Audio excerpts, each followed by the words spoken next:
Welcome to Moonlit Inc. BL. A BL story written under moonlight. Let's begin. Chapter 1, The Constant North Star. The air in dorm 412 always smelled like home, but for Ethan Rosewood, home had a very specific scent profile: old textbooks, overpriced espresso, and the neutral, clean slate of Archer Deveraux. Ethan sat at his desk, the rhythmic tap-tap-tap of Archer's keyboard serving as the background track to his evening. To any other student at the university, Ethan was a figure of intimidation, a true alpha with a presence that felt like a looming forest. His pheromones were a thick, grounding cord of cedarwood and mossy earth, a scent that usually commanded a room to go silent. But here, in the cramped space they shared, Ethan was just a guy trying to focus on macroeconomics while his best friend's presence hummed in his peripheral vision. "You're staring again, Rosewood," Archer said without looking up from his monitor. Ethan blinked, realizing he'd been leaning his chin on his palm, watching the way the desk lamp caught the sharp line of Archer's jaw. "I'm not staring. I'm contemplating. Contemplating my screen or the back of my head." Archer spun his chair around, a lopsided grin tugging at his lips. Archer was a physical anomaly. At 20 years old, he stood nearly as tall as Ethan, with broad shoulders and the kind of athletic build that usually signaled a dominant alpha manifestation. Yet, his scent remained stubbornly silent. He was a beta, a steady, unchanging constant in a world of volatile pheromones and biological hierarchies. "I was thinking about the hiking trip this weekend," Ethan lied smoothly. "Your parents asked if we were coming home." "Maybe," Archer sighed, stretching his arms over his head. His shirt tugged upward, revealing a sliver of tan skin.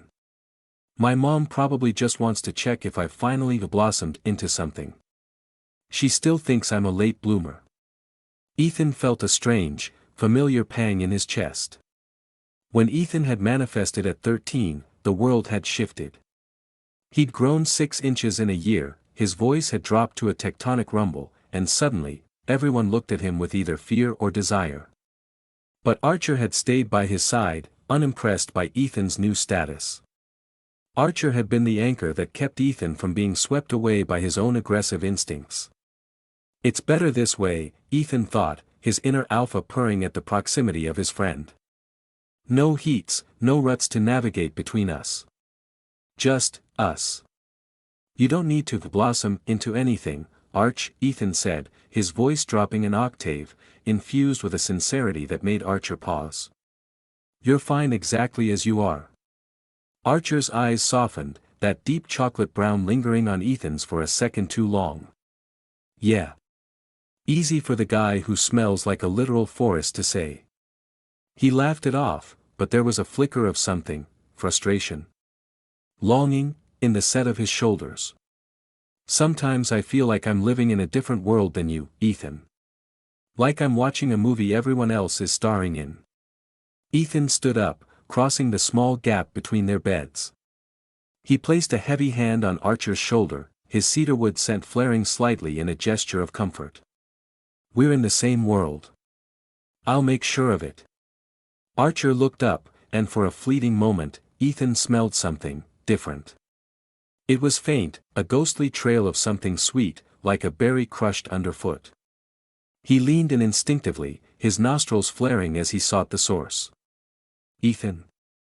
Archer's voice was small, a slight tremor running through him.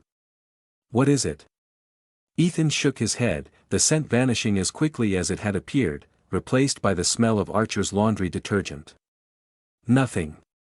Just, you okay? You look a little flushed." "Just the coffee," Archer muttered, turning back to his computer. "I'm fine." But as Ethan walked back to his side of the room, his heart was hammering against his ribs. The air in the room felt heavier, charged with a static electricity that hadn't been there 10 minutes ago. He looked at Archer's back, a sense of mounting dread, and an unrecognizable spark of excitement, coiling in his gut. The North Star was shifting, and Ethan wasn't sure if he was ready for the sky to change.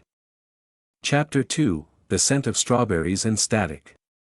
The fluorescent lights of the university's grand lecture hall hummed with an abrasive, mechanical buzz that seemed to vibrate inside Archer's skull. Usually, he was the most focused student in advanced sociology, his pen moving in a steady rhythm across his notebook. But today, the ink felt like lead, and the air in the room was growing impossibly thick. "It's just the heating," Archer told himself, wiping a bead of sweat from his temple. "The building is old. The ventilation sucks." But his body wasn't buying the lie. A strange, honeyed heat was coiling at the base of his spine, spreading outward until his skin felt sensitized to the very fabric of his t-shirt. Every movement felt like a friction burn. Next to him, a fellow student, an alpha named Caleb, suddenly stopped typing. Caleb's head whipped around, his nostrils flaring as he scanned the air. "Do you smell that?" Caleb whispered, his voice sounding jagged, hungry. "Smell what?" Archer croaked. His throat felt like he'd swallowed sand. "It smells like fruit. Like summer." Caleb leaned closer, his pupils blown wide, his gaze locking onto the back of Archer's neck. "It's coming from you, Deveraux. What the hell did you put on this morning?" Archer's heart hammered against his ribs like a trapped bird. "Nothing."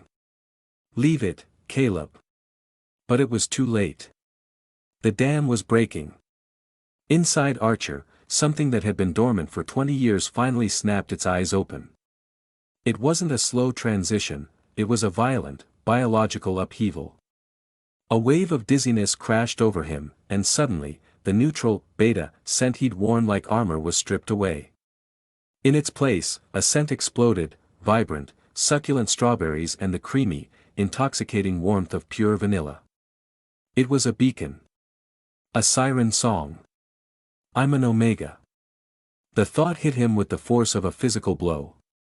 Oh God, not here. Not now. The lecture hall, once a place of learning, transformed into a shark tank. Heads turned. Chairs scraped against the floor.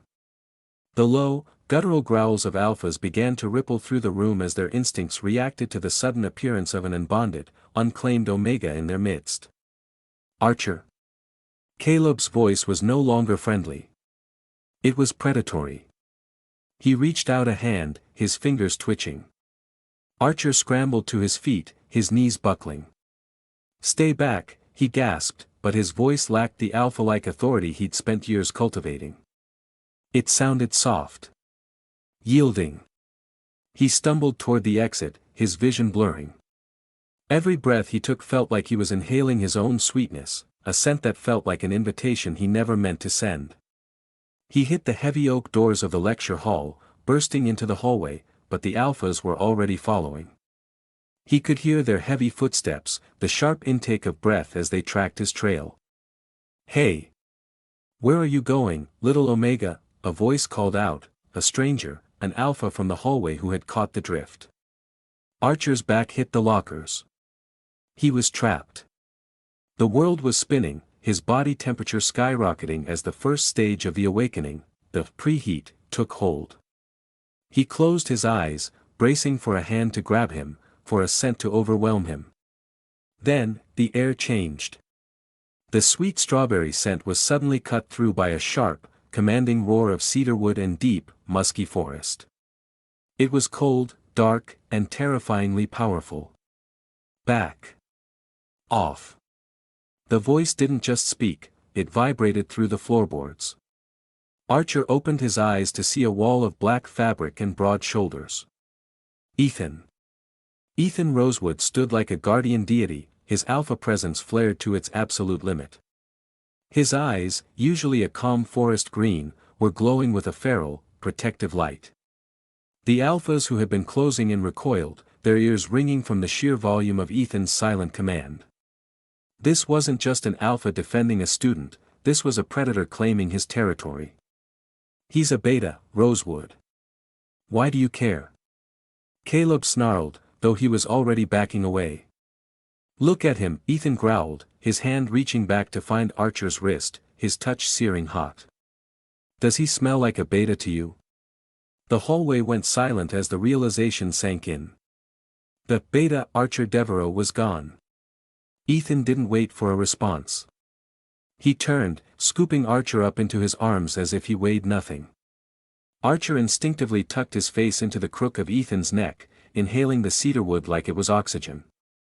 "I've got you, Arch," Ethan whispered, his voice breaking for a split second as he pressed his nose against Archer's sweaty hair. "I'm taking you home. Just breathe. Only my scent. Just me." As Ethan carried him away, Archer felt a terrifying shift in his own soul. He had always loved Ethan like a brother, like a best friend. But as he clung to the Alpha's neck, his newly awakened instinct screamed something else entirely. Alpha. My Alpha. Chapter 3, Established Roles Shatter. The clinical white walls of the university health clinic felt like they were closing in on Archer. The air here was sterile, thick with the scent of rubbing alcohol and industrial lemon, a sharp contrast to the dizzying sweetness still radiating from his own skin. Ethan sat in the plastic chair next to the exam table, his presence a dark, brooding storm. He hadn't let go of Archer's hand since they left the lecture hall. His thumb traced rhythmic, grounding circles over Archer's knuckles, but his jaw was set so tight it looked like marble. "It's rare, but not unheard of," Dr. Eris said, clicking a pen as she looked over the blood panels. "A latent awakening. Usually, the body suppresses the omega gene if it perceives a need for physical dominance or if the environment is saturated with a high-intensity alpha presence. Your body essentially mimicked a beta profile to keep up with your lifestyle. So, I'm not broken." Archer's voice was small. He felt exposed, sitting there in a thin paper gown that crinkled with every shiver. "Quite the opposite," the doctor smiled kindly. "You're incredibly healthy. Your system just decided that at 20, it was finally safe to bloom. But Archer, your scent profile is high yield. Vanilla and strawberry, it's a classic, potent combination. You're going to be a lightning rod for alphas until you learn to mask it or find a permanent bond." Ethan's grip on Archer's hand tightened. The room suddenly smelled like a forest after a lightning strike, sharp, ozone-heavy cedarwood. "He's staying with me," Ethan said. It wasn't a suggestion, it was a territorial claim. The walk back to the dorm was a gauntlet. Even with the suppressant patches the doctor had plastered onto Archer's scent glands, the sweetness leaked through. Archer felt every gaze. He felt the way alphas in the quad stopped mid-sentence, their heads tilting, tracking the invisible trail of berries in the wind. Ethan walked half a step ahead, his shoulders squared, his pheromones flared into a no-man's-land perimeter. He looked ready to kill anyone who breathed too loudly. When they finally clicked the door of room 412 shut, the silence was deafening. I'll take the top bunk," Archer muttered, moving toward his bed. "I don't want the scent to get into your pillows." "Archer, stop," Ethan said, his voice a low rumble. He caught Archer's elbow, turning him around. "You don't have to hide. Especially not from me." Archer looked up, and for the first time, he really saw the shift. Before, Ethan had been his brother-in-arms, his video game rival, his best friend. Now, every nerve ending in Archer's body was screaming about the height difference, the heat radiating from Ethan's chest, and the way the alpha's pupils were slightly permanently dilated when they looked at him. "It's different now, Ethan," Archer whispered. "I can feel it. The way you're looking at me, it's not how you look at a roommate." Ethan's hand drifted from Archer's elbow to his waist, pulling him just an inch closer. The scent of strawberries flared in response, a sweet, yielding nectar that made Ethan's nostrils flare. "I'm trying, Arch," Ethan admitted, his voice strained. "I'm trying to be the friend you need, but my alpha is screaming that there's an unclaimed omega in his den. It's a lot." Archer's heart did a slow, heavy roll in his chest. Unclaimed. The word should have made him feel indignant, but instead, a traitorous shiver of heat raced down his spine. "I need a shower," Archer said abruptly, pulling away before the tension snapped. "I need to wash this off." As he retreated to the small bathroom, Archer caught his reflection in the mirror. His eyes looked brighter, his lips flushed. He looked like someone waiting to be kissed. We were fine as we were, Archer thought, gripping the edge of the sink. Why did my body have to ruin everything? Outside, he heard the heavy thud of Ethan sitting on his bed, followed by the sound of a dresser drawer opening. A moment later, a bundle of clothes was shoved through the bathroom door. "Where these?" Ethan's voice came through the wood, thick and commanding. "They're my gym shirts. They're saturated with my scent. It'll help keep your instincts quiet while the patches settle." Archer held the fabric to his face. It smelled deeply of Ethan, of cedarwood, sweat, and safety. He knew, logically, that wearing an alpha's clothes was a submissive move. It was nesting behavior. He put the shirt on anyway. It drowned him, reaching his mid-thigh, and as the scent of the forest wrapped around him, Archer finally stopped shaking. He was safe. But as he looked at the door, he wondered, am I being protected, or am I being penned in? Chapter 4, The Predator's Instinct. The university campus, once a sanctuary of academia and shared late-night coffee runs, had transformed into a minefield. For Archer, every open quad felt like a stage and every hallway a gauntlet. Even under the heavy fabric of Ethan's oversized hoodie, saturated with that protective, bitter cedarwood, the sweetness of Archer's new reality leaked out. It was like trying to hide a sun with a silk sheet. The scent of strawberries was no longer a faint hint, it was a vibrant, pulsing signal that practically hummed in the air. "Just keep your head down," Archer whispered to himself, clutching his bag. Library. Corner booth. Hide. But as he crossed the courtyard toward the humanities building, the air suddenly shifted. The wind died down, and the heavy, metallic scent of aggressive alphas began to swirl around him. "Well, look at that," a voice drawled.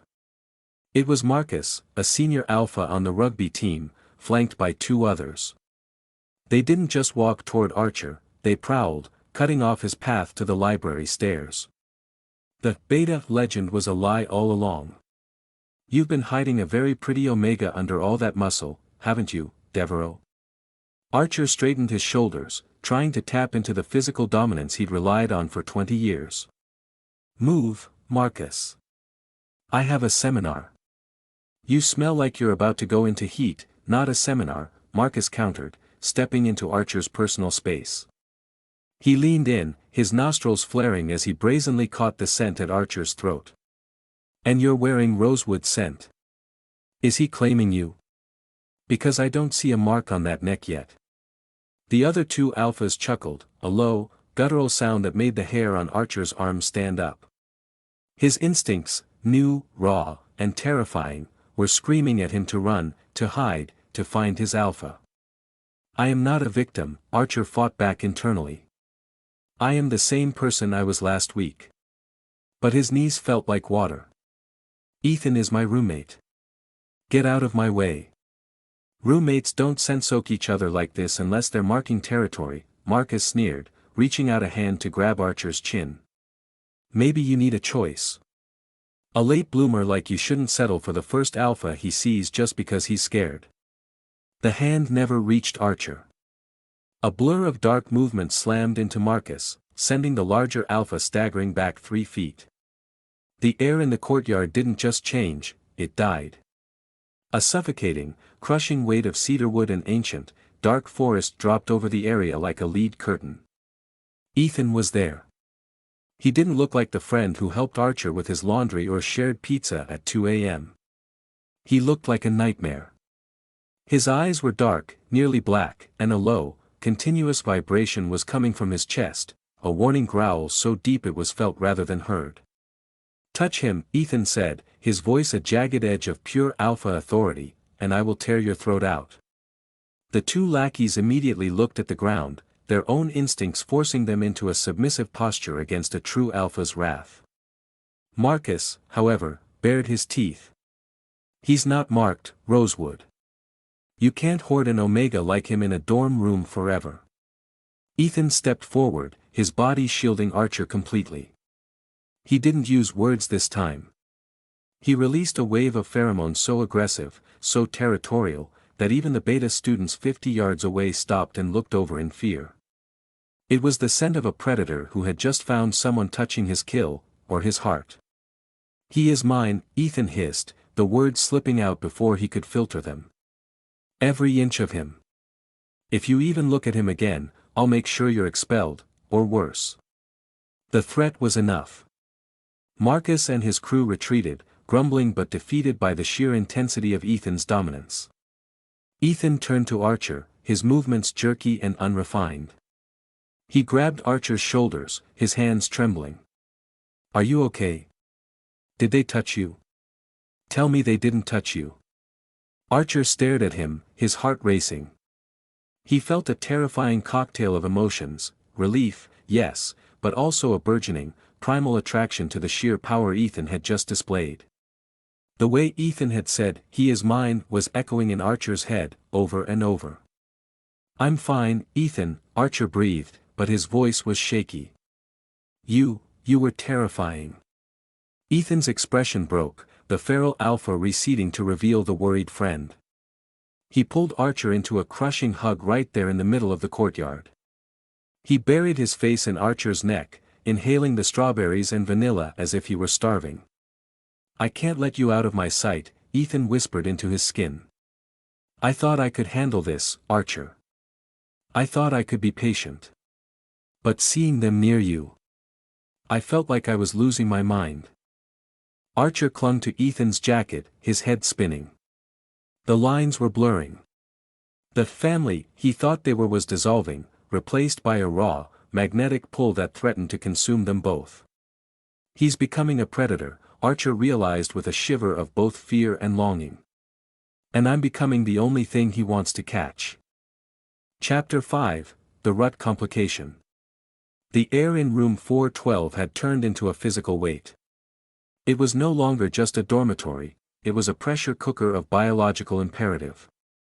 For years, Ethan's ruts had been a logistical footnote. He'd hunker down with heavy-duty suppressants, and Archer, the beta roommate, would simply take the sofa, toss him water bottles, and play video games until the 3-day fever broke. It was clinical. It was easy. But today, the Cedarwood didn't smell like a forest. It smelled like a wildfire. "Ethan, you're burning up," Archer whispered, standing at the edge of Ethan's bed.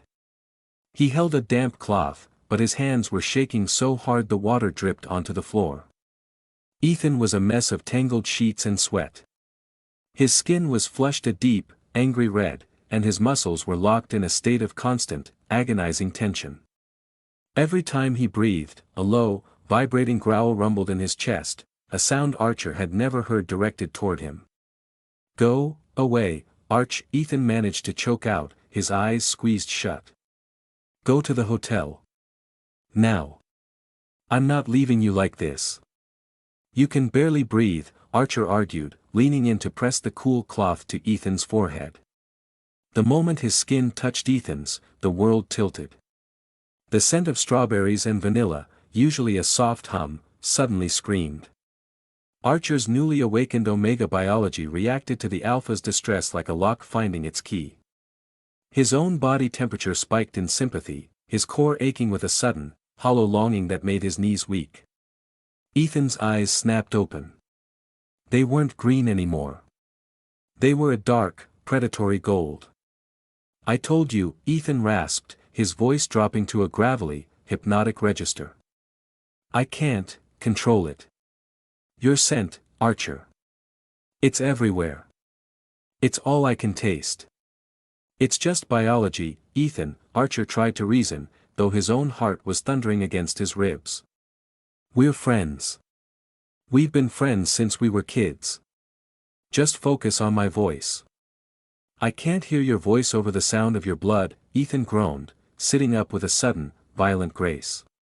He moved faster than Archer could react, his large hand wrapping around Archer's wrist and pulling him down onto the mattress.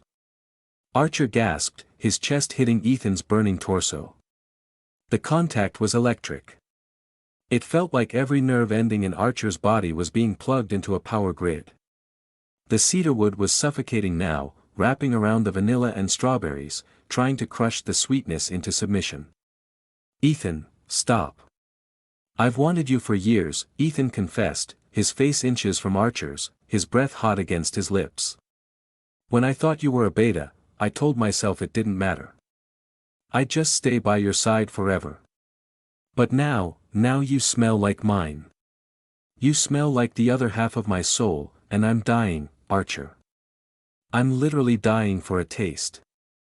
Archer's internal monologue was a chaotic mess of no, we're family and yes, please, more. The family label he'd leaned on for a decade was disintegrating under the heat of Ethan's gaze. He looked at Ethan's mouth, the mouth that had laughed at his jokes and cheered at his games, and suddenly, he didn't want a brother. He wanted an alpha. Ethan didn't wait for permission.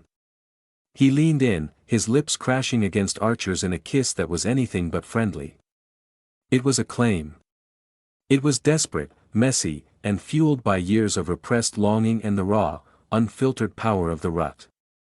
Archer's head hit the pillow, his fingers tangling in Ethan's sweat-soaked hair. He let out a soft, broken moan into Ethan's mouth, a sound that sent the alpha over the edge. The kiss deepened, Ethan's tongue slicking against Archer's in a rhythm that mimicked a much more intimate act. The room felt like it was dissolving. There was no university, no dorm, no beta past. There was only the scent of a forest on fire and the taste of crushed strawberries. For a moment, Archer surrendered. He arched his back, seeking more of that crushing weight, more of that terrifyingly beautiful heat. But then, Ethan's hand drifted toward the scent gland at Archer's neck, his teeth grazing the sensitive skin in a silent demand for a mating mark. The sharp sting of reality pierced through the haze. He's in a rut, Archer's mind screamed. He doesn't know what he's doing. If he marks me now, it's the hormones, not the heart. With a burst of panicked strength, Archer shoved Ethan's chest. The alpha, caught off guard by the sudden resistance, tumbled back against the headboard. "Archer." Ethan's voice was dazed, his pupils flickering as he tried to claw his way back to his senses. I can't," Archer gasped, his chest heaving, his lips swollen and red. "Not like this, Ethan. Not when you aren't you." Archer scrambled off the bed, his legs shaking so badly he nearly fell. He grabbed his phone and his jacket, not looking back at the heartbroken, feral sound Ethan made as he reached out into the empty air. He bolted out the door, the scent of vanilla and strawberries trailing behind him like a cry for help that he was too terrified to answer. Chapter 6, The Great Divide. The neon sign of the Budget Stay motel flickered with a rhythmic buzzclack, casting a harsh, artificial pink light over the generic floral bedspread. Archer sat on the edge of the mattress, his head in his hands. He felt like he had been hollowed out. His phone, resting on the nightstand, buzzed again. "Missed call, Ethan, 24, text, Arch, please. I'm sorry. I'm so sorry. Where are you?" Archer couldn't bring himself to look at the screen. Each vibration felt like a physical tug on his heartstrings, but he was paralyzed by a crushing sense of identity crisis. "He's my brother," Archer thought, his fingers twisting in the fabric of his jeans. "We grew up together. We shared secrets, snacks, and a future. How could I let him touch me like that?" But as soon as the thought formed, the memory of the kiss surged back, the way Ethan's lips had felt, the terrifyingly addictive weight of his body, and the way the cedarwood scent had made Archer's very soul feel like it was coming home. It hadn't felt like a violation, it had felt like an awakening. And that was the scariest part. "I'm an omega," he whispered into the empty room. The word felt heavy, unfamiliar. "And he's an alpha." For 20 years, they had been equals. Two boys against the world. Now, the world had forced them into a hierarchy. Archer felt a flash of resentment, not at Ethan, but at the biology that had rewritten their script overnight. He stayed in that room for 3 days, surviving on vending machine crackers and tap water, letting the suppressants finally do their job. By the third morning, the strawberry scent had faded to a faint, manageable whisper. The preheat, triggered by the awakening, had passed, leaving him exhausted but clear-headed. I can't hide forever, he realized, looking at his reflection in the cracked bathroom mirror. His eyes were shadowed, his skin pale. I have to know if that kiss was him, or if it was just the rut. He packed his small bag, his heart heavy. He felt like he was walking toward a firing squad. He missed Ethan, the Ethan who made him laugh until he couldn't breathe, but he was terrified of the alpha who had looked at him like he was something to be consumed. The walk back to the dorm was a blur. When he finally reached room 412, he stood outside the door for a full 5 minutes, his hand hovering over the handle. He took a deep breath, inhaling the faint, lingering scent of cedarwood that seeped through the cracks. He turned the key. The room was dim. The curtains were drawn, and the air was stale, thick with the scent of an alpha who had spent 3 days in a state of mourning rather than recovery. Ethan was sitting on his bed, his elbows on his knees, staring at the floor. He looked wrecked. His hair was a mess, and his eyes were bloodshot. Arch.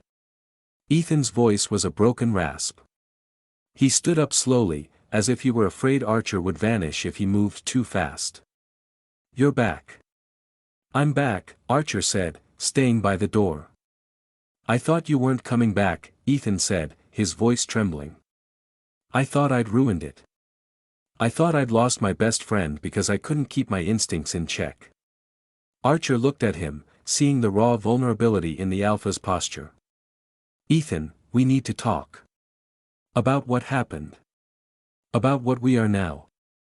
Ethan stepped into the light, and for the first time, Archer saw the sheer desperation in his eyes. This wasn't the predator from the hallway or the beast from the rut. This was just Ethan. I've been waiting for you, Ethan whispered. I have so much to tell you. Chapter 7, Cedarwood and Vanilla. The silence in the room was no longer the comfortable quiet of two friends studying, it was a fragile glass bridge, threatening to shatter under the weight of everything unsaid. Archer stood with his back against the door, his heart thudding a slow, heavy rhythm.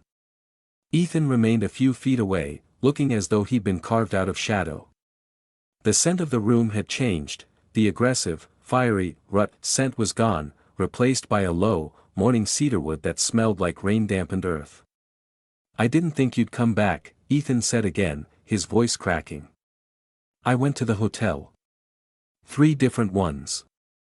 I didn't want to scare you by tracking your scent, so I just waited. I needed to breathe, Ethan, Archer replied softly. He stepped forward, dropping his bag. I needed to know who I was without you in my lungs. Ethan flinched as if he'd been struck. I'm sorry. For the kiss. For the way I acted. The rut, it's like a fever that burns away everything but the most basic needs. But that's not an excuse. I crossed a line we've spent 10 years drawing. Archer looked at him, searching his face. Was it just the rut, Ethan? Was it just biology? Ethan took a shaky breath. He looked away, his jaw tightening. No. That's the problem, isn't it? The rut just took the filter off. He finally met Archer's eyes, his gaze raw and devastatingly honest. I've liked you since high school, Arch. Since long before you were an Omega.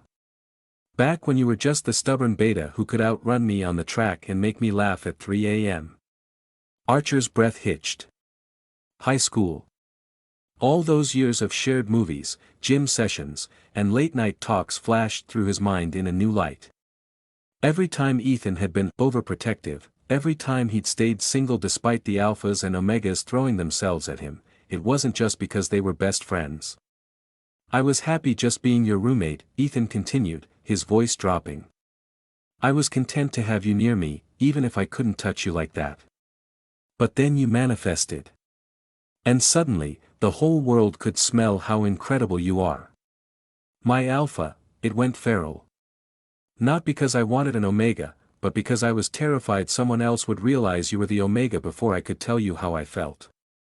Archer felt a warm, tingly sensation spreading through his chest, melting the cold fear that had lived there for 3 days. You were happy with me as a beta? I loved you as a beta, Ethan corrected firmly. I love you as an omega. I love you, Archer. But I know this is a lot. You just lost your identity as you knew it, and then your best friend attacked you with a decade of repressed feelings. Ethan took a deliberate step back, putting more space between them, a silent show of respect. I promise you right now, I will never use my pheromones to demand anything from you. I won't use my alpha voice on you. If you want to move out, or if you want me to go back to being just Ethan from home, I'll do it.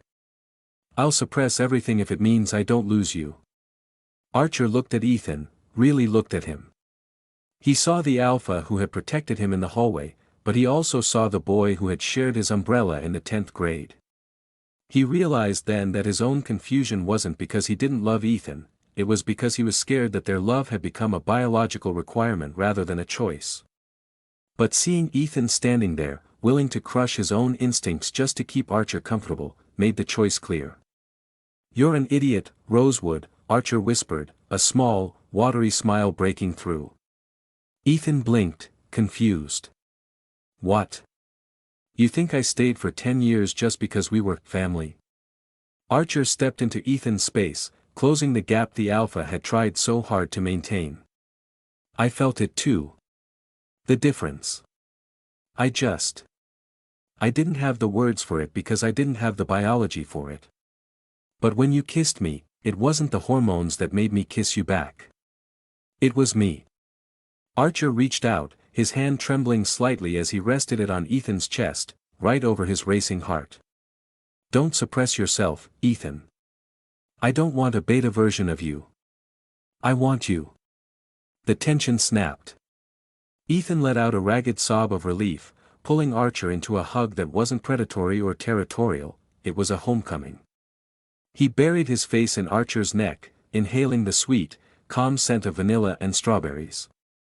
Is this okay? Ethan murmured against his skin. Archer tilted his head, giving him more access, his own scent blooming into something happy and bright. It's more than okay. It's us. The established roles had shattered, yes.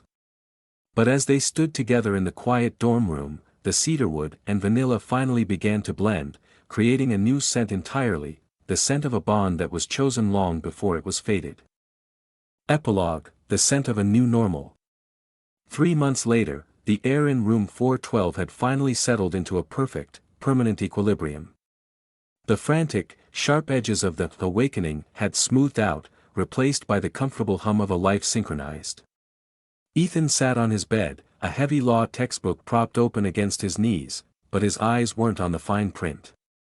They were tracked on Archer, who was standing by the small kitchenette area, humming to himself as he brewed a pot of coffee.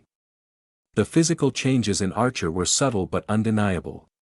His shoulders were still broad, his presence still formidable, but there was a new softness to his expression, a radiant, settled glow that came from no longer fighting his own biology. He wore one of Ethan's black hoodies, the sleeves pushed up to his elbows, and a simple black cord around his neck that held a small, silver ring, a pre-bond promise they had decided on until graduation. You're doing it again, Archer said, not turning around. A playful smirk was evident in his voice. Doing what? Ethan asked, though he knew exactly what. Scenting the room. You're practically purring, Ethan. The cedarwood is getting so thick I can taste it. Ethan let out a low, sheepish chuckle. Can you blame me? It's been a long week. Having you back in the room after your 3-day lab retreat. I'm just recalibrating. Archer turned, bringing 2 mugs over. As he set them down, he leaned over and intentionally brushed his neck against Ethan's jaw. The scent of sun-warmed strawberries and rich vanilla flared, mixing instantly with Ethan's forest musk. It was a deliberate, affectionate mark that made Ethan's breath hitch. Recalibration complete? Archer teased, sliding onto the bed next to him. Almost, Ethan murmured, pulling Archer into the crook of his arm. Life at university had changed, but not in the way Archer had feared. Once Ethan had officially declared Archer as his intended mate, the predatory prowling from other alphas had ceased. People didn't look at Archer as a vulnerable omega for long. They realized quickly that he was still the same Archer who could out-argue a professor and deadlift twice his body weight. He was just an omega who happened to be backed by the most devoted alpha on campus. "I called my mom today," Archer said, resting his head on Ethan's shoulder. "She's already planning a manifestation party for when we go home for the summer. She wants to bake strawberry shortcake. She thinks she's being hilarious." Ethan groaned, resting his chin on top of Archer's head. "Your dad is going to try to wrestle me again to test my fitness as an alpha, isn't he?" "Oh, absolutely. But don't worry, I told him you're a pushover when it comes to me." They sat in silence for a moment, watching the sunset paint the dorm walls in shades of gold and violet. The fear of the unexpected heat was a distant memory. The shattering of their old roles hadn't left them broken, it had just stripped away the layers of family and friendship to reveal the raw, undeniable truth beneath. "Hey, Ethan." "Yeah, Arch." "Thanks for waiting," Archer whispered, closing his eyes and inhaling the scent of the forest that had become his entire world. "For all of it. For high school, for the beta years, and for this." Ethan tightened his grip, pressing a soft, lingering kiss to Archer's temple. "I'd wait another 20 years if I had to. But I'm really glad I don't have to." The textbooks were eventually forgotten, the coffee went cold, and in the quiet of room 412, the alpha and his omega simply existed, two halves of a whole, finally, perfectly in tune.